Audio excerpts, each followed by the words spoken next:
How's it going, everyone? I'm Keegs, and Ahsoka Season 1 has just ended, and do I wish we got a little more to Baylan's story? Hell yeah, I do. But overall, I think this season was still just straight up amazing. I mean, I'm here with Ben. What do you think, Ben? Yeah, I also think the season overall was amazing. Yeah, So I think that it had such great character development for not only Ahsoka, but Sabine as well had some pretty significant character development. Though I do think Sabine kind of has a long ways to go in her training to get to where she really needs to be, but I feel like there was some significant improvement in her overall. yeah, I agree with that. We also got a little bit more information about kind of why Ahsoka and her parted ways, and I do hope we get to see that at some point. Yeah, I feel like that won't be probably in live action. I feel like maybe we get something. I mean, maybe we get a flashback. I don't think so, though. I think it's going to be like a Tales of the Jedi type thing or some other form of media to maybe tell that story, I would think. Though, jumping ahead here, but now that they are stranded on the planet together, they have a lot of time to talk about stuff, so Yeah. maybe that'll... Maybe it was on purpose so that they can just figure all their feelings out. Exactly. But I'm going to jump all the way back to the beginning of the episode where most things start. And the first thing we have is, I mean, first of all, we have this just amazing, huge shot of the Chimaera and it's docked. And we go into it and the Great Mothers are now telling Morgan Elsbeth, like, hey, look, you've done a great job. You've got us all back. So we're going to give you a little boost to your power and give you a little power up. And they do some witchcraft magic on her and kind of like burn her skin. And it's starting to make me wonder if all the lines on the Great Mother's faces are burned into them. I always thought it was like face paint, but I'm beginning to think it's more of that. It's just their skin, if that's how they do it. But she got a badass new katana as well that was like soaked in Night Sister magic. Yeah, I think so. And I don't know if we've ever seen the Night Sister ritual performed on somebody who wasn't already like have those powers. I know that Asajj Ventress does something similar in the Clone Wars, but I thought that was really cool. And it also was a good explanation as to why she didn't look like the ones from the show. Yeah, it was really interesting. It was like an initiation because, I mean, she must have been decently young when the Night Sisters were wiped out there because, I mean, she was probably like, what, in her teens, I would think. She was probably about Ahsoka's age, maybe a little older than Ahsoka. Yes, I agree with that. So maybe late teens. So she should remember the Night Sisters pretty well. You would think so.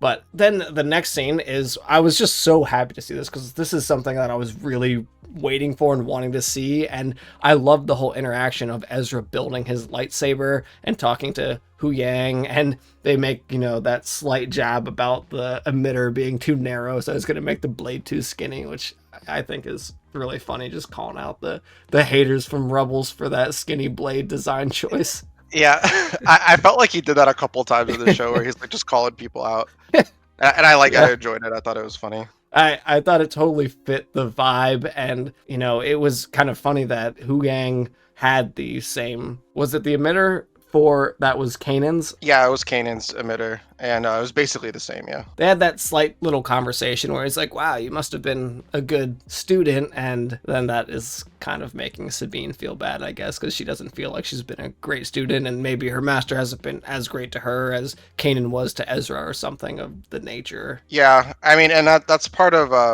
I think what we'll see moving forward is that Ahsoka needs to, like, talk about the stuff with Sabine. But I think that's something she sort of realized as this time was going on. Yeah, and I think that part of that is she's just been kind of holding back with Sabine's training from the very beginning. Yeah, I definitely think so too. And from the start, it sounded like it makes you wonder why she even took her on as a student in the first place, since she seems so like... If only we had seen that story. Yeah, I do think now that we have the whole show, this would have benefited from showing us that. I get like it's like in media res, like we're basically starting in the middle of Ahsoka and Sabine's journey together, so I assume we'll get that at some point, but I can understand why like that's not happening. But like we're starting right in the middle of the action, so you kind of like get to the best part. But I also understand that maybe doesn't ring as emotional quite yet. Yeah, I definitely agree with that. Star Wars does tend to like to start in the middle of stories, doesn't it? Yeah, I mean, they set that precedent in 1977, so... Well, Sabine walks outside and has like a nice little chat with Ahsoka, and she's just kind of like, I think she feels like Ahsoka is mad at her, and then Ahsoka's just like, look, I'm kind of over that now. I'm older and wiser, and I don't get pissed off at these little tiny problems anymore. And it's, how do we fix it? How do we move on from here? Yeah, and it's also important to say that, and I want to reiterate this, I think we discussed this, is that Sabine didn't have a choice. I mean, as far as she knew, she had a choice, but in the situation she was in, it wouldn't have mattered. Yeah, it definitely would have. Ahsoka even said, like, hey, I've made my fair share of tough calls, and she didn't say that this was the wrong call. In fact, I think she might have said it was the right call. Yeah, I mean, it was, because if they didn't do this, Thrawn was going to get back anyway. Yeah, and Ezra definitely was not going to get back. And, when she was kind of sensing it, she probably understood that. Yeah. It does also seem to me that Sabine, it was a little bit more of a plan. Like, she didn't want to just let Thrawn back. I mean, obviously we know that, but like, it sounds like she considered that in the decision, is what I'm getting at.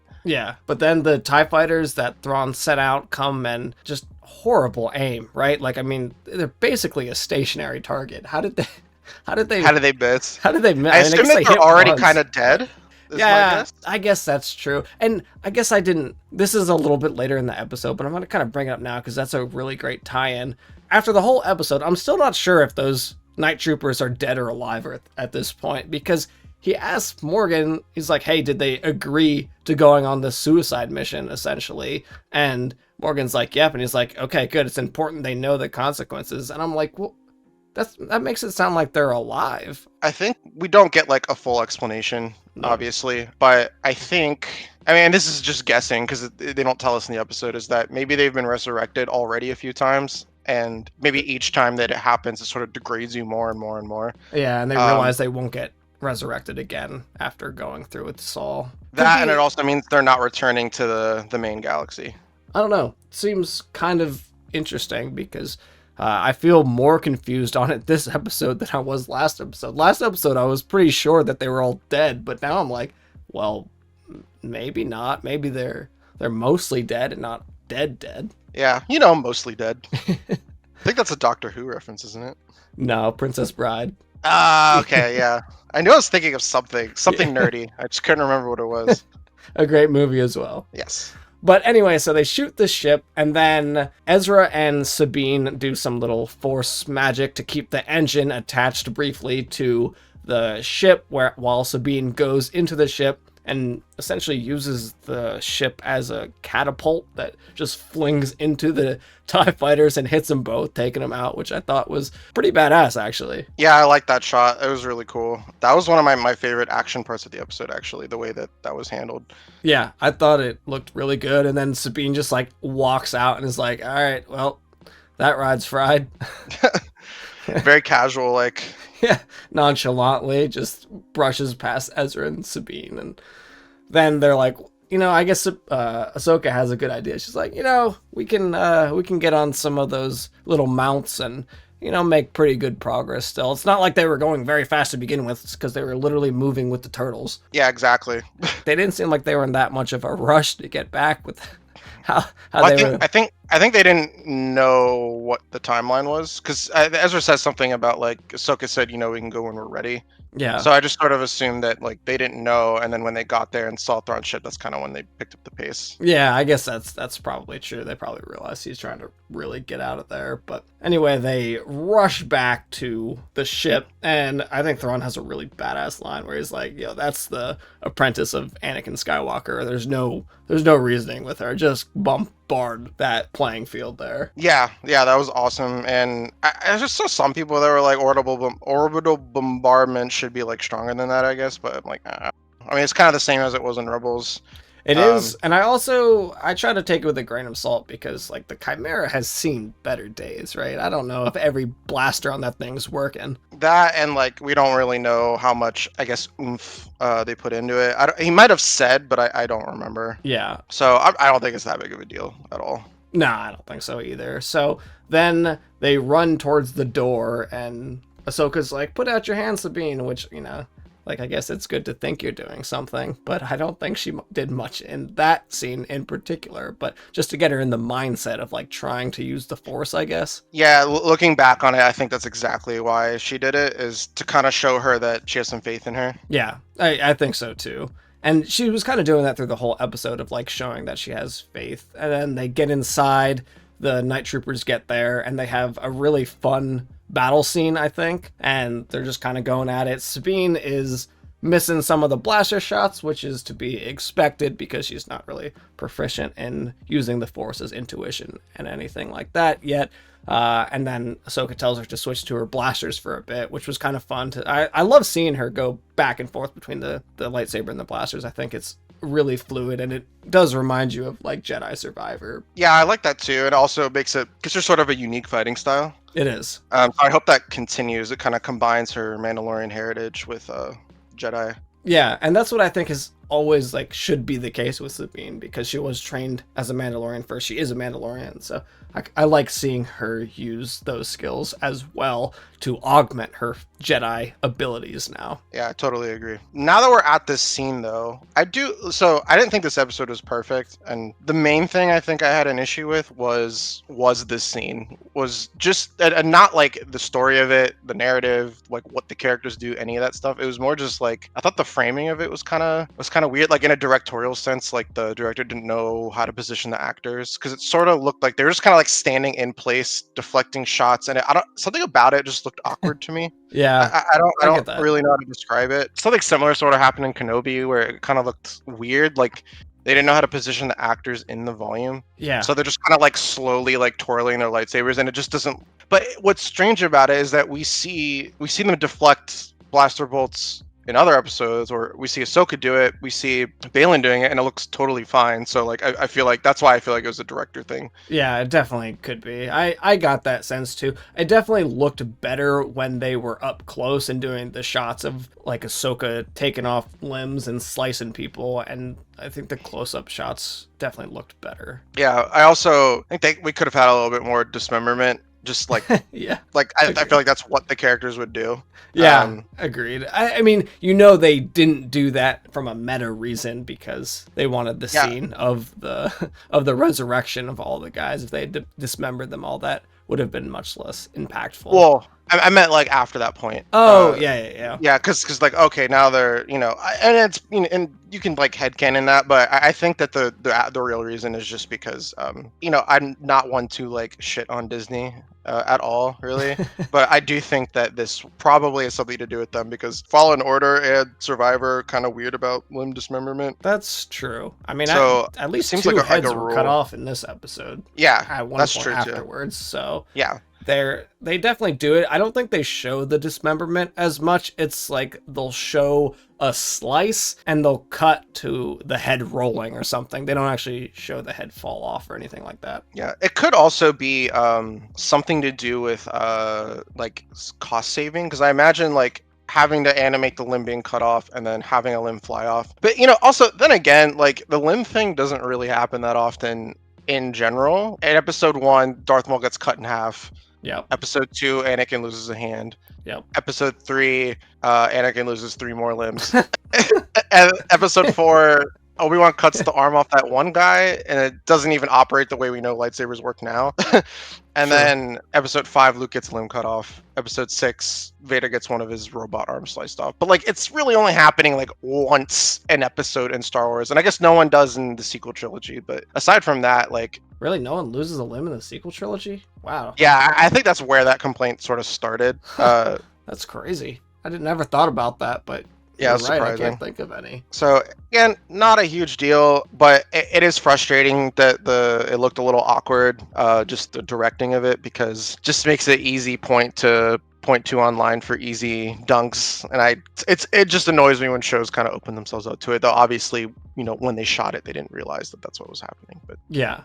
But then Thrawn ends up sending Morgan to sacrifice, I guess, and she looks pretty disappointed in that, which I think I would be as well, if they're like, okay, you got this awesome power upgrade, but also we're gonna have to sacrifice you now, so just go distract them long enough for me to get away, which I thought was interesting choice. I think that I know they wanted to have the fight between Elsbeth and Ahsoka, but I feel like you might have been able to do that in a different way that would have kept her on, because I think she was an interesting new character, and you just furthered her lore essentially and beefed her up. Just to kill her in the next scene seemed a little lame, I thought. I don't know, how'd you feel about it? I didn't mind. I mean, it is a shame because I think she's one of the best swordsmen on the show. Yeah, that fight it's like choreography sort of a was waste in that way. insane too with their Yeah, fight. it was really good. It was really fast. I know some people are like, oh, not like the prequels. I think that's a very small subset of people, but I like, and I love the prequel fights, but I don't think that they would work in a TV show like this. Like maybe in a movie where it's very like dramatic and operatic, where it's sort of like a dance of two opposing people and ideologically. Here it's less personal than that. Yeah, So but also in the prequels, that's like 20-year-old kids running around doing that. These people are both like in their 40s, 50s here. also like fully trained Jedi, and they're still moving really fast. So like I don't. Yeah. To me, it's sort of like a blend between the OT and the PT, and I don't really get why. I kind of feel like people are looking for something to complain about in regards to that. Yeah, I would have to agree. But anyway, you can continue. Yeah, so Ahsoka tells Sabine and Ezra to, go get on Thrawn's ship, get out of here, whatever, I'll handle this. And then they run up there, they go into another fight, and they look like they're about to lose, and Sabine is being choked by this droid trooper dude, I guess dead commando or something. And these guys are more obviously dead from the start because they're Yeah. moving really like zombies. Yeah, like zombies, yeah. So she gets force choked and she is reaching out for her lightsaber, and I think we all knew it was coming, right? With the I would hope so at this point. If it's gonna happen. I mean, she would keep trying for no reason throughout the whole season. So I feel like if people were upset by that, you're being like a little silly. Yeah. So she gets the lightsaber, force pulls it to her and kills that dude, and then Ezra kind of does the same thing and kills his dude. And then the ship is starting to take off and go a little further away, and they're like, oh, we can't make it. And then Sabine's like, run, jump, use your force abilities, and I'll push you, and we can make it. And then she's like, and then I can do it, and you can pull me. This part I did not love. I really thought that the scene of Sabine pulling the lightsaber to her should have been essentially the extent, like that should have been the climax of her being able to use the force for this season. I thought having her then be able to do a pretty powerful force push, and I guess I understand it's out of necessity because she can't let Ezra die, so she's going to put everything she has into it, but I just thought it was a little interesting that she was all of a sudden able to use what I kind of consider more advanced force capabilities. What do you think? This is total speculation. She was kind of like contorting her face in frustration while she was trying to do it. That could be like a directing thing, but I would feel like this would have been written in Dave's script, and she was sort of contorting her face, so I'm sort of wondering if she even did that much. Well, if it was done out of like anger, like frustration, so she was tapping into the dark side, and it's sort of like Ahsoka's spear, because they do sort of bring it up earlier. Yeah, they do. You're definitely right. So I think that might be why she was able to do that. But I do kind of agree, because it's like she did the pull, but then like the bigger moment was the next thing she did. So it almost feels like they should have just done one or the other. Agreed. I think that's my bigger problem, is they should have done one or the other. Having her do both starts to make it seem like she's picked up the force like a little too fast, like baby steps here. She didn't even move anything through the whole season, and now she's pushing people around in the span of 10 minutes. Yeah, again, and it's the only two things she did, but still. But that's kind of why I think there's maybe more to it. And I think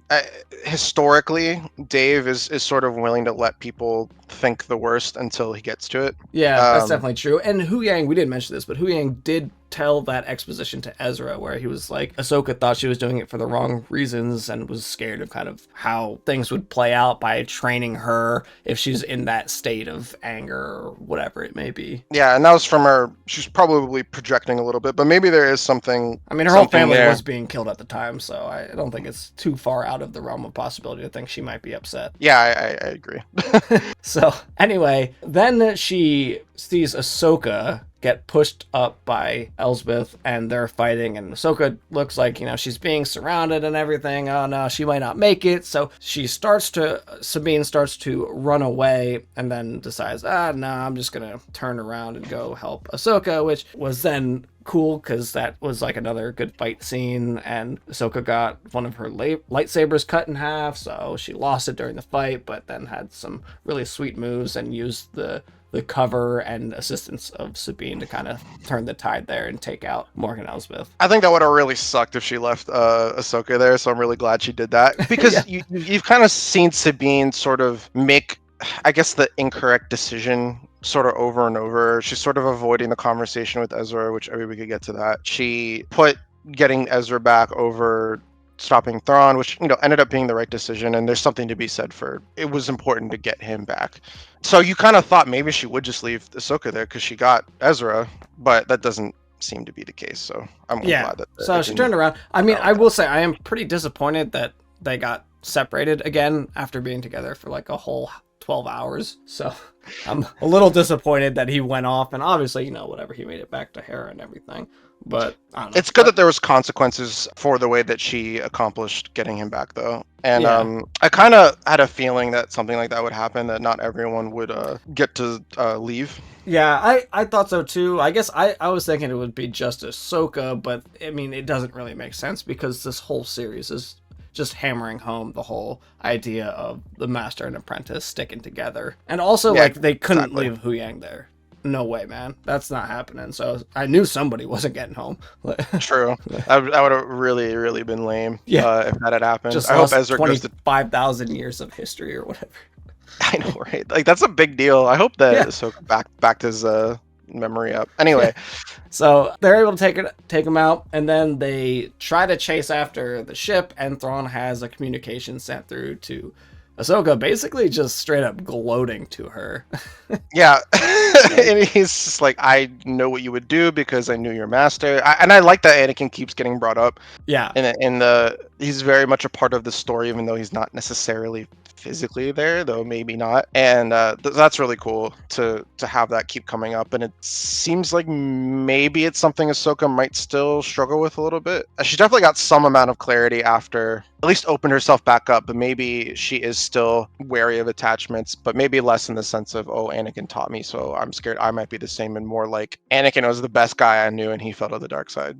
Yeah, I could definitely see that. I don't think she seemed all that fazed by that. No, I don't think so either. Thrawn. She was like, yeah, I've kind of already dealt with all of that, and maybe not entirely, but enough to not let your snide remarks upset me or anger me or whatever. So I think that was good. And then Thrawn blasts off, and they get to Dathomir. So I assume they're gonna go put all those bodies back down there and resurrect them one way or the other. Yeah, it's a clever way to get his army going, and also bringing in all that cool lore. But I think what puts this episode in my mind from like a 7 out of 10 to an 8 out of 10 is just the last 10 minutes montage that they do. It's really beautiful. Good. I mean, beautifully shot, and every scene in that last montage seems very important. Everything that's happening is like, that's going to be big. That's going to be big. That's going to be big. Where we see Dathomir and they're going to it. And then we see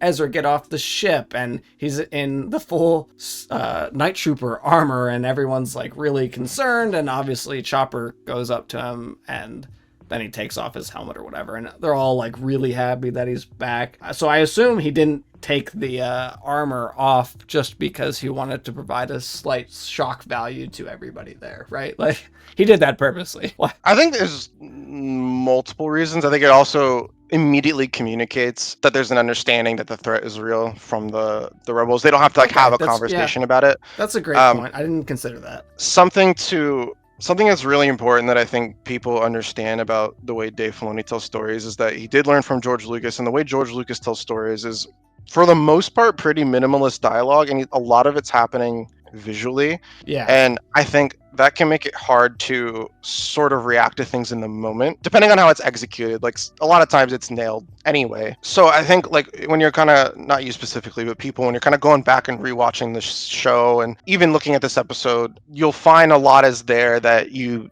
didn't realize once you start sort of treating film and TV less as a literary experience and more as a visual one. And obviously it's visual because you're watching it, but that's a big strength of the medium. If you just wanted people to sit around and talk to each other, you could do an audio drama, Yeah, right? true. So like, I think those details are important to pay attention to. And they're not just there to give life to it, they're also there to thematically to draw connections between different scenes, different pieces of media and all that stuff. So I think once we go back through that, we realize it's a lot more tightly done than it can appear, even in the perceived, I guess, quote unquote, mistakes that maybe you felt in the moment. Yeah. I mean, I think that definitely makes sense. I thought it was really good still, and I did like the scene a lot, and it was nice to see Hera kind of in shock that he's back, and I just thought that was really nice. But also, we saw the shot of Shin, her whole 3.5 seconds of this episode that she was in, so she raised her lightsaber. Yeah, sorry. I thought the scene was interesting. I've seen some people say that, like, oh, all she knows is, like, dominance and power, so that's what she's doing. But I don't think it's that. I think, well, it's partly that, but she got abandoned by Thrawn because they called all the troops back and didn't, tell her. And they just ditched her. And then Baylan may have felt in the moment that, or may have believed that he was doing her a favor. But from her perspective, she probably abandoned him. And we don't know how long they've been together at this point. Yeah, I would assume quite a while. She seems to have a pretty good tool belt of skills. Yeah, so she lost her father figure. Fathers in Star Wars are a pretty big deal. So I think that the scavengers sort of represent, sort of a lost tribe, and that's why she's going there. Yeah, she's definitely going to lead them, right? Like, she's going to be their leader next season. Yeah, I think so too, and then that'll kind of bring things to a head. And I think we might barely see Thrawn next season. I think so too. We'll get into that. Yeah, and in fact, I think maybe next week we should do a theory video, because I feel like I've got a lot of theories. I feel like another. Yeah, I think we should too. So let's save any theories that we have until next week. We'll do just a long theory video talking about everything that we think might happen based on everything we've seen this season. That sounds good. But then we go to, and we see one of the big things that everybody kind of not knew, but suspected might be the case of Baylan. He's going off on his own quest, and it ends off a shot on him standing on a statue, the arm of the father from the Mortis arc, and we see the brother statue to the right starting to kind of crumble, and the daughter statue is just nowhere to be found. So I thought that shot just looked amazing, and it kind of confirms that he's after probably those entities of some kind, and they are the ones probably calling to him. What do you think? Yeah, I actually did want to get into this theory here, just because. So a few things. One, thank you for. I'm so glad he did this, because everyone was speculating that, and everyone was speculating that because it's the most interesting thing that it could be. Yeah. And I think a big problem, and I don't want to harp on the sequels too much, but I think it's pretty clear based on how 9 went that 7 sort of set up a bunch of mysteries that Ryan either ignored or JJ didn't have the answers to, or maybe both. But it was really cool to see, sort of for once in a really long time, a theory be what you hoped it would be, and the way that they showed it was so cool. And maybe we could have gotten more from Baylan. I have some theories about maybe why we didn't have more there, but I loved having that confirmed that is somehow related to that. I think the daughter statue might be crumbled or not there because the daughter still sort of lives through Morai and Ahsoka. I don't think the daughter died in the same way that the father and the son did. And I thought the daughter died more permanently because she was stabbed with the all-powerful blade of the Force. Can't remember what the actual name of it was, but that was supposed to be the only thing that was able to kill a deity. That's true. Well, I guess the father got stabbed. That's how he died too. He stabbed himself with it. So is that how the son died?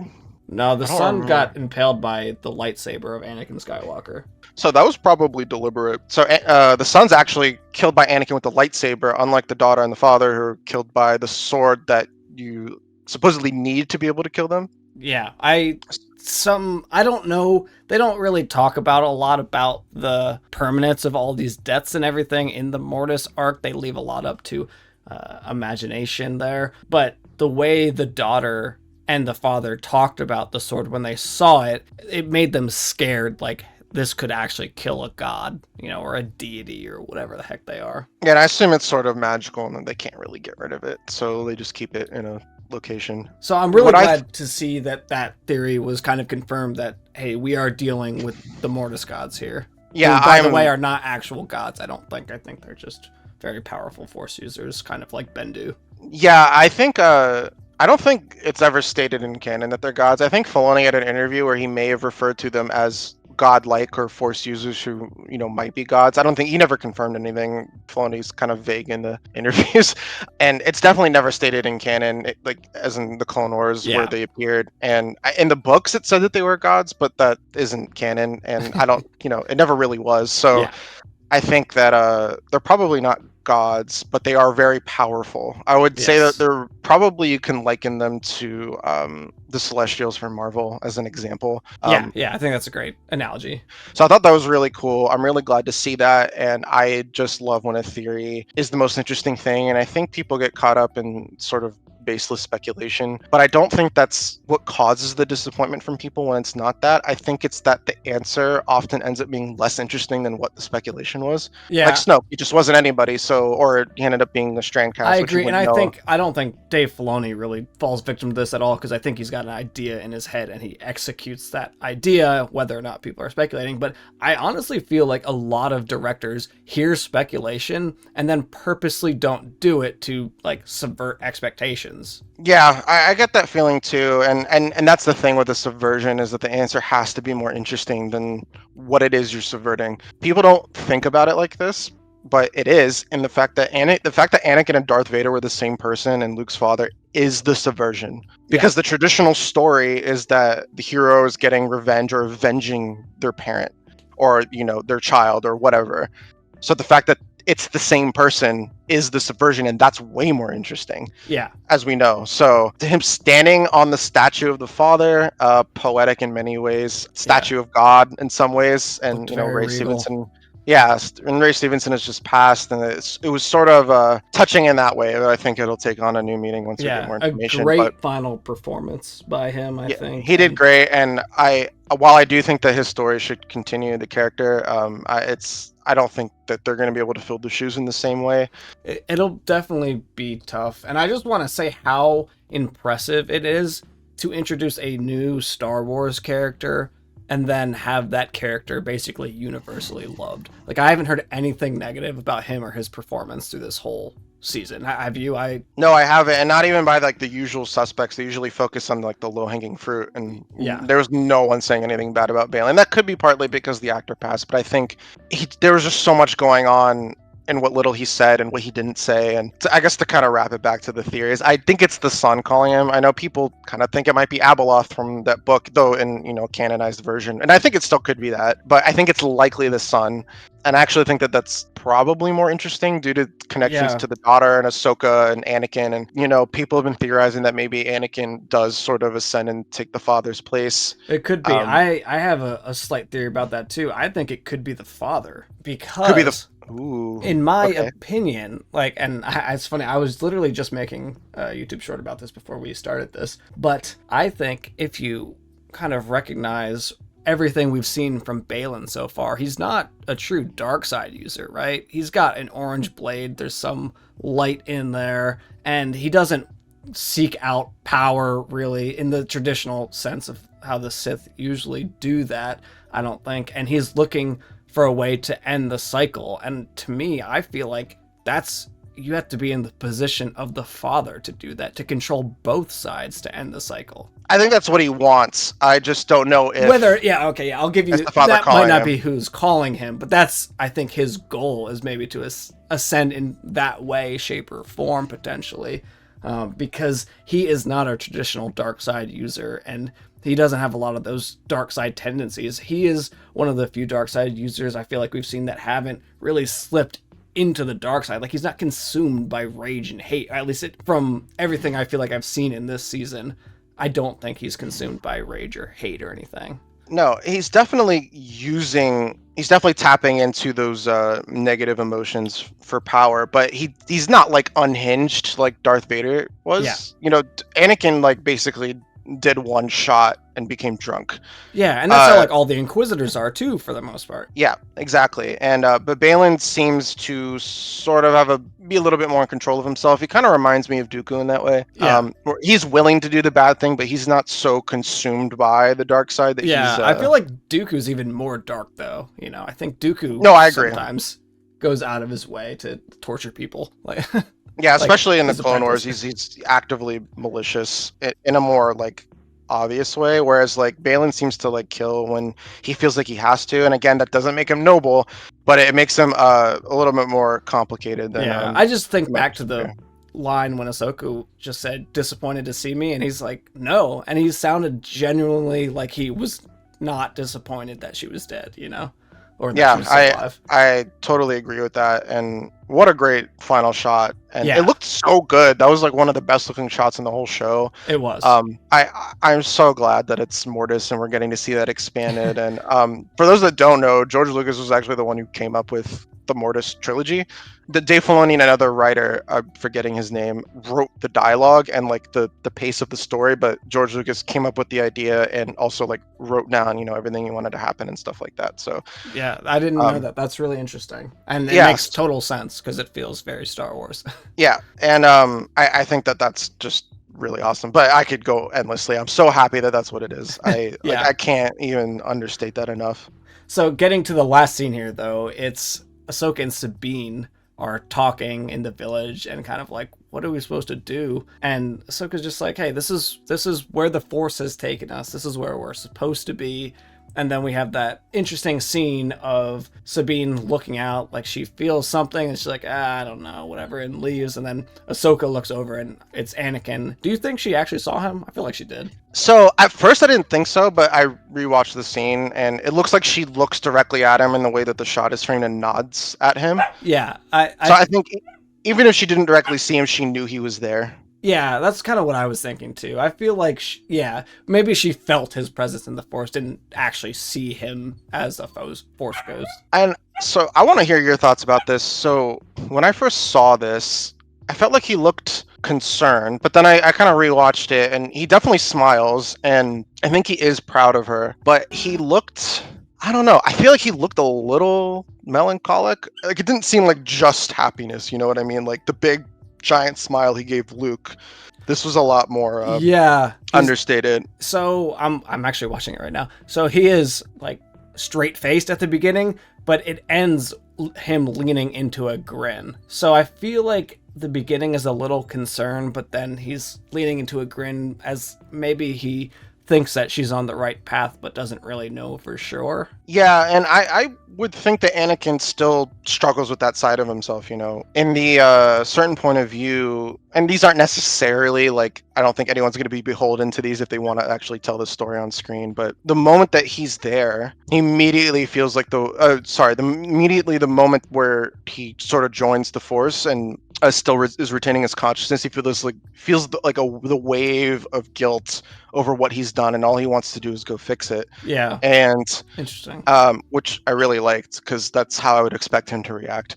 And then, you know, him and Obi-Wan have a conversation, and then Anakin sees Luke and Leia, and then he has like that kind of urge again to want to do something, but then he sort of is able to let go, like not let go of everything he cares about, but like let go and realize that like, you know, they have this, Yeah. you know, they can do Yeah. this.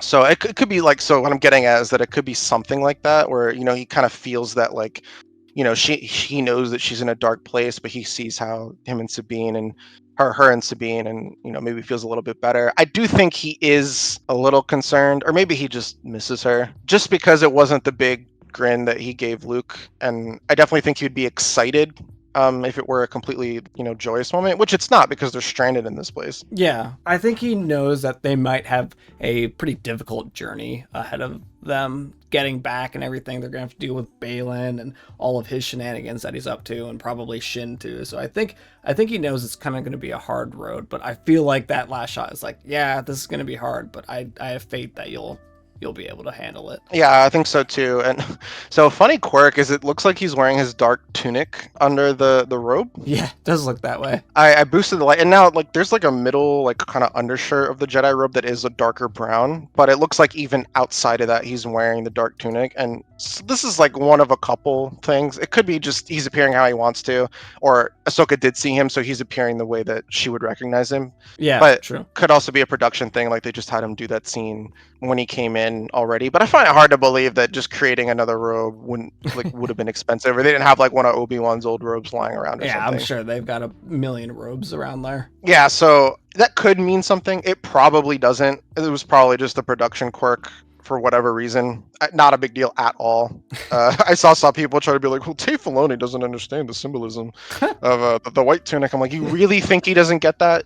You really think that? Out of all people. Yeah, so it's just people being really goofy. Yeah. So anyway, I that was really touching. I'm really glad that we got to see him as a actual Force ghost. Yeah, I feel like And, that means he has to be in the next season. I think he is going to be in the next season. I mean, they gotta use Hayden while they can. Definitely agreed. But even like more than that, I think he's still important to whatever's going on, especially since the Mortis Gods are involved. Yeah. I thought it was interesting that it seemed like Sabine could sense him but not see him, which you had said. And I like that connection kind of lives through Ahsoka. I wanted to say this, and I wrote it down because I thought it was really poetic. And this to me is, I don't care what anyone says, the writing in the show was like top-notch Star Wars. And like not just for Star Wars, but it was really good and really subtle and in complex ways. So at the start of the episode, she was basically talking about her experience where she she didn't directly say this, but she was talking about the experience of basically getting kicked out of the Order and the Jedi Order abandoning her. And she said something along the lines of, he's always stood by my side when no one else would. And she had this like look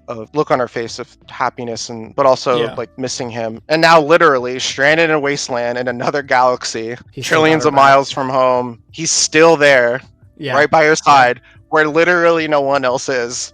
Yeah, that's definitely true. That is really, that is super poetic. And there's so many things she could be referring to. Obviously, when she was on trial for the Jedi Council bombing, and then in season 7 of the Clone Wars when she's not even part of the Order and he finds a way to help her out, he finds a way to help her out. But also specifically, I think it was season 2 where Ahsoka and Barriss Offee get stuck under like some sort of separatist citadel in Geonosis that crumbled around them in a tank.